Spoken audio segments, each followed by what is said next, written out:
Ah, pas de souci. Bonjour à tous, soyez les bienvenus dans LCI Direct. Je suis ravie de vous accompagner aujourd'hui jusqu'à 18h. Au sommaire très chargé de cette émission, cette rencontre au sommet entre Vladimir Poutine d'un côté et Donald Trump de l'autre. La date est tombée, a été confirmée des deux côtés. Ce sera le 15 août en Alaska. Pourquoi le 15 août? Pourquoi l'Alaska? Alors que l'Ukraine est un grand absent de cette rencontre. Pas de Volodymyr Zelensky entre les deux hommes. À quoi faut-il s'attendre? Quels objectifs des uns et des autres? Alors que Donald Trump a déjà évoqué un échange de territoire dans le cadre d'un accord. Et l'Ukraine, dans tout ça, je vous en parlais. Et sa souveraineté va-t-elle rester intacte? Volodymyr Zelensky, qui s'est entretenu avec Emmanuel Macron de la situation diplomatique autour de l'Ukraine, n'entend pas céder. Mais alors quel levier pour l'Ukraine? Quel levier pour l'Europe? Et quel futur? Londres annonce accueillir ce samedi une réunion sur la sécurité avec des responsables des États-Unis. J.D. Vance sera de la partie, l'Ukraine présente, mais également l'Europe. Un décryptage très complet donc dans notre émission. Ce sera après votre journal. Soyez le bienvenu. Bonjour à vous, Nicolas Laurent. Bonjour Jeanne, bonjour à tous. À la une de l'actualité, ce nouveau féminicide en Bretagne. Un homme de 38 ans est soupçonné d'avoir tué son ex-compagne avec une arme blanche à Saint-Jouan-des-Guérets en Ille-et-Vilaine. L'homme s'est ensuite retranché chez lui après les faits avant d'être abattu par un gendarme alors qu'il s'était montré menaçant avec son arme. Le combat des pompiers sur le terrain se poursuit dans l'Aude. Oui, le feu est fixé depuis jeudi soir, mais il ne sera pas maîtrisé avant dimanche, selon les autorités sur place. 16 000 hectares ont été parcourus. Vigilance donc toujours très forte aujourd'hui, d'autant que le vent et la canicule qui arrivent dans le sud de la France créent un terrain propice à la réactivation du feu. Pas de repos pour les plus de 1000 pompiers sur place. Nos journalistes ont suivi une équipe de soldats du feu hier. Récit Clément Guillonneau. Le feu est fixé, mais les pompiers, eux, restent sur le qui-vive. On a un départ de feu, on va voir ce qu'il en est. J'ai un groupe de 4 engins, j'en emmène 2 avec moi pour une reconnaissance. Et quand on aura trouvé, j'en ferai partir 2 autres. À chaque nouveau départ de feu, une équipe est immédiatement dirigée sur place. Mais il s'avère parfois compliqué d'accéder aux zones concernées. Ouais, qu'est-ce qui se passe alors? Il faut qu'on trouve la fumée en fait. C'est l'accès qui nous pose problème. Cette fois, en raison de la difficulté de la zone, ce seront les équipes dans les airs qui se chargeront de l'extinction. Il va y avoir un largage. C'est dangereux? Plutôt, ouais. Pourquoi? La masse d'eau qui tombe, ça fait grave. Donc là, ordre de se replier. De se protéger. Pas se replier, mais se protéger. Dans l'Aude, plus de 1000 pompiers sont encore mobilisés. On va retrouver sur le terrain Matteo Ciaravino et Camille Souhaut. Matteo, le préfet le disait, il va falloir rester vigilant tout au long du week-end, à la fois pour les habitants mais aussi pour les élus. Oui, c'est cela, dans l'une des nombreuses communes où le feu est passé et a laissé derrière lui beaucoup de dégâts. Regardez sur ces images de Camille Souhaut, ce qu'on voit était un garage. Il ne reste plus qu'une carcasse puisque le feu était trop rapide, trop violent pour que les pompiers puissent le maîtriser à temps.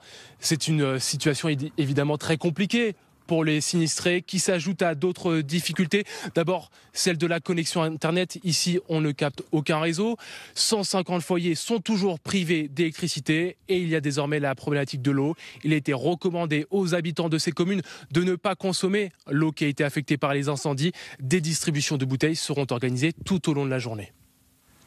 Le retour de la canicule sur une bonne partie du sud de la France. 28 départements placés en vigilance orange. On passera à 40 dimanche et le mercure va encore grimper jusqu'à lundi. Et vous êtes nombreux sur les routes aujourd'hui à subir ces températures élevées. Circulation très dense. Bison Futé prévoit rouge dans le sens des départs et des retours. Plus de 1200 km de bouchons recensés à midi. Un record pour cet été.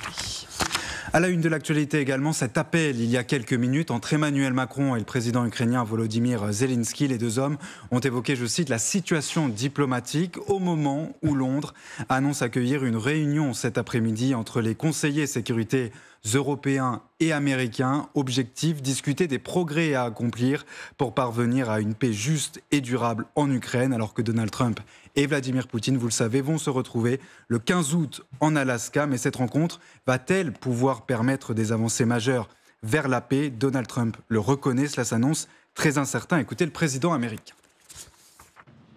Vous parlez de territoires qui ont été disputés pendant 3 ans et demi. Beaucoup de Russes sont morts. Beaucoup d'Ukrainiens sont morts.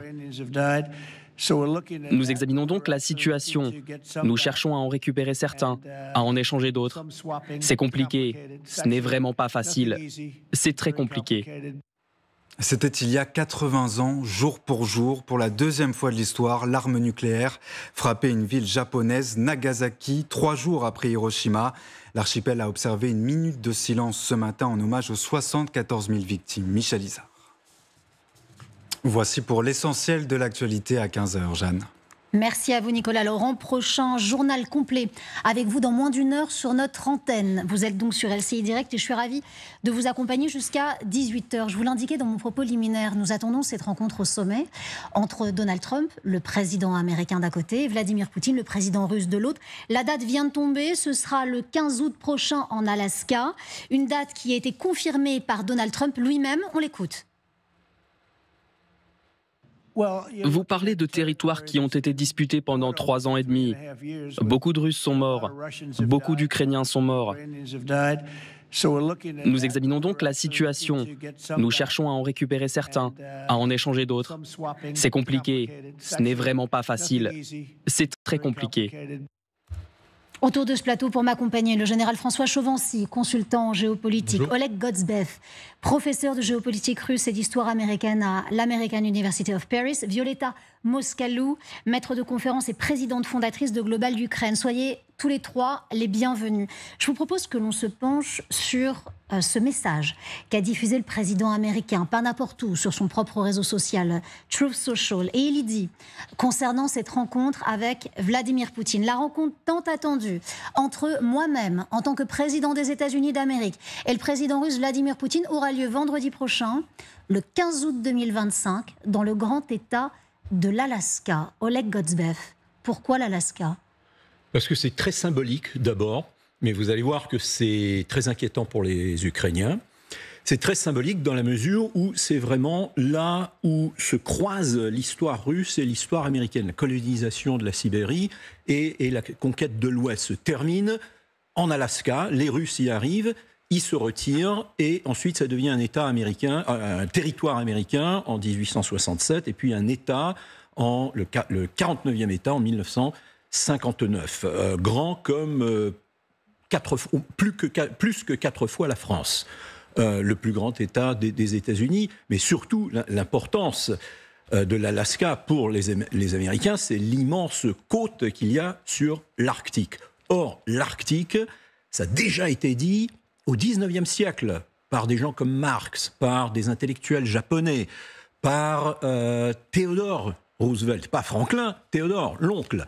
Il y a déjà très longtemps qui ont dit l'Arctique, c'est la Méditerranée du futur. Et on est en train de voir comme ça se passe. Et ce n'est pas que le pétrole. Il y a beaucoup d'enjeux géostratégiques. Et ce serait l'endroit idéal pour se rencontrer entre chefs d'État américains et chefs d'État russes, mais seulement s'il y avait la paix.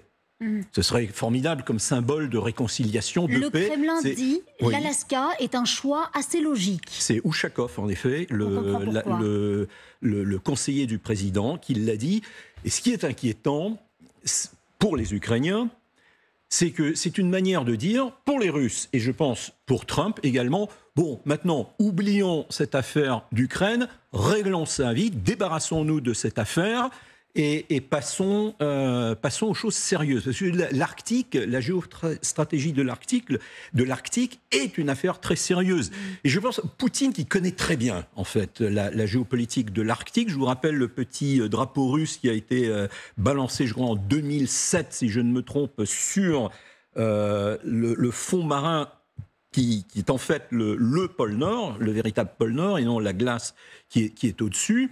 Poutine, qui connaît très bien sa géostratégie arctique, comprend, ou il a fini par comprendre qu'il avait un peu oublié des priorités importantes, que l'Ukraine, finalement, l'a empêché d'avancer dans l'Arctique. Trump, et alors pour une fois, il voit les choses d'une manière intelligente. Trump aussi semble comprendre les enjeux de l'Arctique mieux que ses présidents prédécesseurs qui ne voyaient pas, qui avaient toujours la tête au Moyen-Orient ou en Amérique latine ou ailleurs. Souvenez-vous de l'affaire du Groenland. Alors évidemment, il ne va pas s'emparer du Groenland, mais c'était une manière, typiquement Trump, de dire c'est un enjeu important. Et malheureusement, ça veut dire, bon, Poutine, Trump, allons-y, réconcilions-nous, passons aux choses sérieuses avant que les Chinois ne deviennent très importants en Arctique. Et ils sont sur le départ, ils y sont déjà présents dans l'Arctique. Bon, rapidement, réglons l'affaire de l'Ukraine. Toi, tu vois quoi? Le Donbass ou le Lugansk en même temps? Tu veux garder la Crimée? Oui, non. Ils vont négocier. La bonne nouvelle, c'est que ça peut arriver à la fin de la guerre. La mauvaise nouvelle, c'est que apparemment c'est une discussion pour voir combien va coûter à l'Ukraine la fin de cette guerre. Et sans Zelensky, il ne semble pas qu'il soit invité en Alaska. Mon général, l'Alaska, justement, pour cette rencontre au sommet, un 15 août. La date a une importance également. Qu'est-ce que vous y voyez derrière? Moi, pour la date, je n'y vois pas grand-chose. Je dis simplement que une semaine d'organisation pour qu'il y ait cette rencontre. On est surtout finalement à une rencontre importante sans tenir compte de la date. C'est une date importante parce que là, Poutine a obtenu ce qu'il voulait, une rencontre avec Trump. C'était quelque chose qui était désiré depuis des semaines, sinon des mois. Ça prouve que la Russie revient au même niveau que les États-Unis en termes de rapport de force, en termes de rapport entre les États. Et ce que recherche Vladimir Poutine depuis des années, c'est cette reconnaissance internationale. La Russie est une grande puissance. Alors il n'y aura peut-être que l'image, il n'y aura peut-être que cette rencontre, il n'y aura peut-être pas les faits derrière qui soient économiques, sinon même militaires. Mais Poutine se voit reconnu comme un interlocuteur crédible, à la face, je dirais, de la communauté internationale, puisque jusqu'à présent, c'était quand même, c'est pas ce qui était souhaité. Il est réhabilité avec cette rencontre? Je pense qu'il a une part de réhabilitation, effectivement. Surtout, c'est ce que vient de dire Oleg, toutes les conséquences en termes de marchandage territorial, et dont on a quand même on a beaucoup de flou. Mais quand on parle d'échange de territoire... Et on y viendra après. On est bien dans une situation où cette rencontre sera pas forcément un nouveau départ, mais moi je reviens tout à fait à ce qui a été dit, c'est l'arrangement des deux grands, entre guillemets, c'est sur le dos de l'Ukraine, on a des affaires beaucoup plus importantes que l'Ukraine à traiter, y compris d'ailleurs économique dans l'Arctique, parce qu'il y a beaucoup de ressources naturelles. C'est aussi les conséquences du dérèglement climatique, avec ces nouvelles voies par le nord qui permettent de circuler, avec quand même une faiblesse, notamment américaine, en termes de brise-glace par exemple, et que surtout les Russes ont, et que les Chinois voudraient aussi avoir. Donc finalement une domination russe dans le nord, et qui peut intéresser Donald Trump.